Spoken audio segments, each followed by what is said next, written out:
Hey everyone, welcome back to some new malicious compliance stories. I hope you had a great day. The first story is called Sometimes It's the Small Things. A few years ago in rural Australia there was a small empty government office building and Gary, a government department manager. The building had been vacant for about 8 months while committee after committee tried to decide what they were going to do with it. Gary was the manager of the infrastructure department, which was responsible for the upkeep and any modifications to the building. Gary was not an efficient manager. One of his favorite sayings was, "Flick me an email," which was strange because outwardly he didn't seem to ever read them. He also had the knack of never being on time for an appointment. Not many construction industry people I spoke with seemed to take joy in dealing directly with Gary. Where we could, we'd go through everyone else in the department to get stuff done, so Gary became known as a speed bump. Something to be avoided if you could.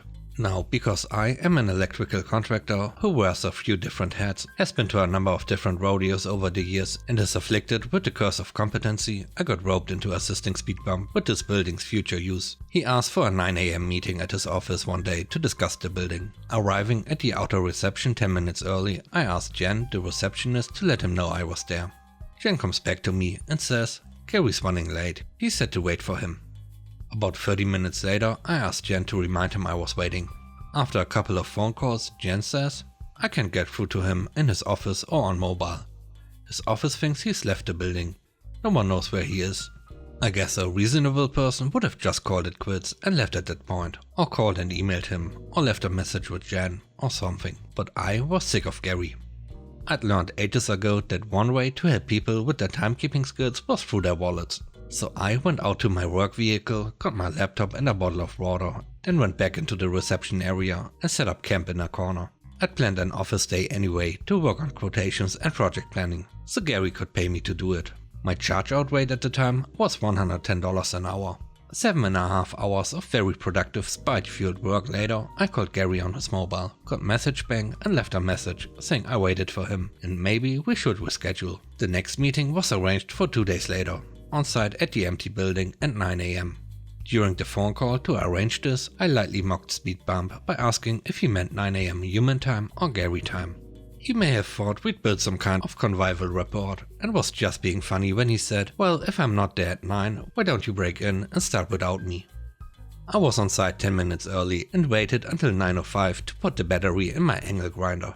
The stainless steel security mesh over the window made a satisfying sound being cut. After duct taping the whole window, the hammer tapping the glass edges was less satisfying. The best sound that day, after gaining entry, was the security system siren. I was outside having a smoke with the security response guard when Gary turned up. The wine kinda left his complainy sails when I shrugged and said, "Well, you did say." I'd like to close this tale by saying that Gary learned from my interactions with him.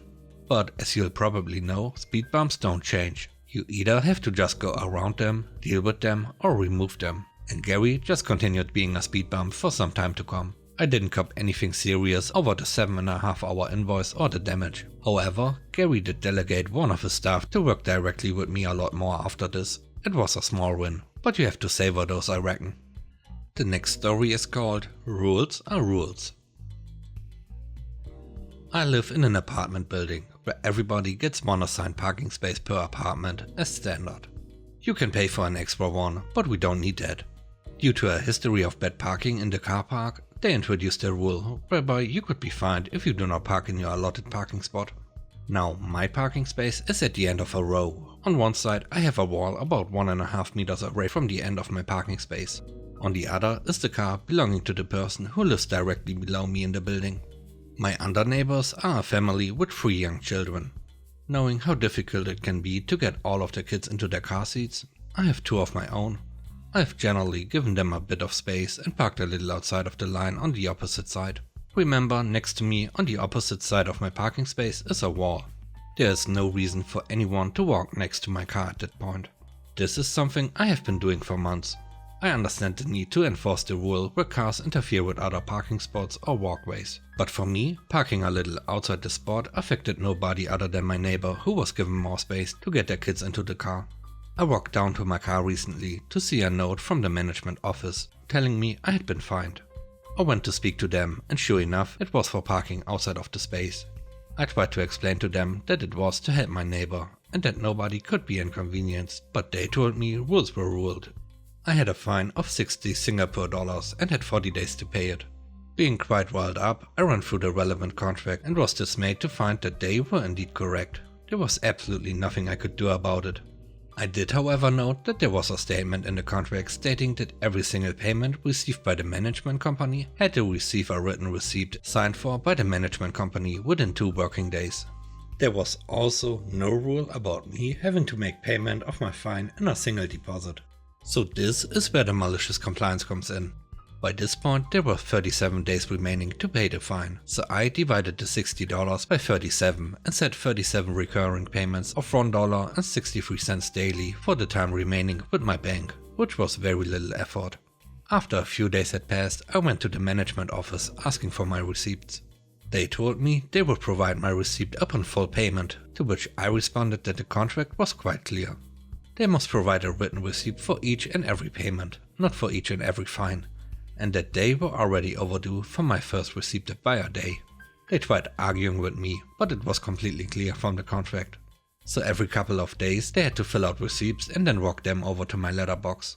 I have continued to give my neighbor some extra space by parking slightly over the opposite line, but as of yet have not received another fine. The last story is called Only Allowed to Work Contractual Hours. A couple of years ago I had a job doing some translating. The job was simple, easy and boring. But because I had a skill set that was rare and necessary for the job, they needed me more than I needed them. Management was kinda dumb and unhelpful. The kind of managers who would try to write you up for going to the toilet too many times a day or for taking 1 minute longer on your lunch break because a queue to get past security isn't a good enough excuse. You need to be back 5 minutes before your lunch ends. A coworker of mine was reprimanded by management for doing his work too quickly. When he asked what concerns about the quality they had, they told him that it makes everyone else look like they are slacking, which looks bad to the company who outsourced us. So basically, management just wanted everyone to look busy. During my time there, I got diagnosed with a chronic illness that meant I could no longer work my original contractual hours of 40 hours a week. Instead, I would sign a new contract stipulating that I would work Monday to Wednesday from 9 to 5. They were very reluctant to do this, and no one else was able to get such an adjustment. But since they couldn't find anyone who spoke my language, they were a little screwed. This worked out to be beneficial for both of us. I got my work done a lot faster now that I wasn't chronically run down and the company didn't lose my skills. One day I received a letter from a clinic I had been referred to. I was no longer on the waiting list and they would be able to see me for my initial appointment the following week on Tuesday. Wait, I thought, I will just let management know. So the next day I spoke to my manager. Hey, I've got a clinic appointment come through and it's on Tuesday. I don't know how long it will last and it's an hour's drive from work, so I was thinking if I could have this Tuesday off and make up the hours on Thursday. They asked for some time to get back to me, and when I followed them up on it the next day, they told me I was only allowed to work my contractual hours, that I would have to take my holiday time off or an unpaid time off. But since it was such short notice, they couldn't approve it and I should be more careful with my planning in the future. The thing is, I had been on this waiting list for a couple of months, and the only appointment they give for the initial one is short notice. I would value my health over work any day, so I shrugged and said okay. I called in sick on that Tuesday, citing my chronic illness, went to my clinic and got a doctor's note from my GP. The following day I was immediately called into a meeting. They accused me of skipping work, calling in a fake sickness and threatened me with a disciplinary. I handed them my sick note, with my doctor explaining that my illness is chronic and prone to flare-ups. He also included his personal opinion that it's a reasonable adjustment to be able to attend any medical appointments necessary for managing my disability. There was a lot of back and forth with them, accusing me of faking it. I refused to sign any disciplinary forms, and eventually I was asked to go back to my desk while they discussed it with higher management. Some time goes by, and I'm invited back into the meeting room.